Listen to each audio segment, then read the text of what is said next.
Captain Phasma book review. Star Wars Episode 7 Force Awakens featured a new character in chrome stormtrooper armor by the name of Captain Phasma. Most fans consider Captain Phasma to be the most underused Star Wars villain that we've seen in cinema since Darth Maul. Captain Phasma did not have much screen time at all in Force Awakens, but whenever she was on screen, she did have a commanding and mysterious aura about her.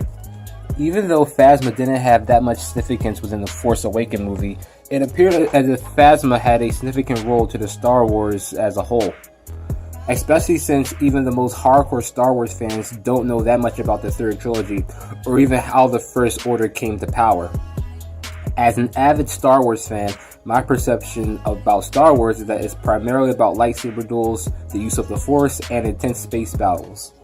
I do care a lot about the other characters that are not Jedi or Sith, and their significance to the lore, but it's eclipsed by anything that regards Darth Vader, Luke Skywalker, or many other Force users like Kanan or Ezra. The Phasma novel is an exception to this and is one of the greatest Star Wars stories I've ever witnessed, from the movies to the novels to the comic books and even the TV shows.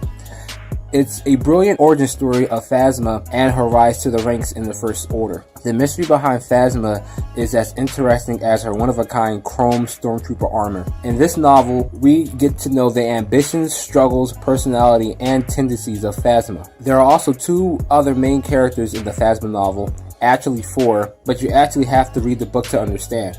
The Phasma novel introduced two characters that are primarily used, which are Captain Cardinal of the First Order and a resistance spy named Vi. Vi is captured and tortured by Captain Cardinal for the sake of him prying information about his rival Captain Phasma, which results in Vi telling a story about Phasma, which explains to both Captain Cardinal and the reader how she virtually came out of nowhere and came to high station in the First Order. The novel also leads me to believe that Captain Cardinal and the resistance spy named Vi are going to be characters in the next Star Wars movie. Characters from other Star Wars Canon novels also make an appearance within Phasma, but nobody save the most enthusiastic Star Wars fans would even know who they are or their significance.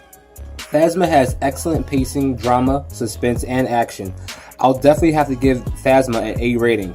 Not quite as good as Star Wars Lords of the Sith, just a little bit better than the Thrawn novel, and definitely nowhere near as horrible as the worst Star Wars novel of them all, Rogue One Catalyst.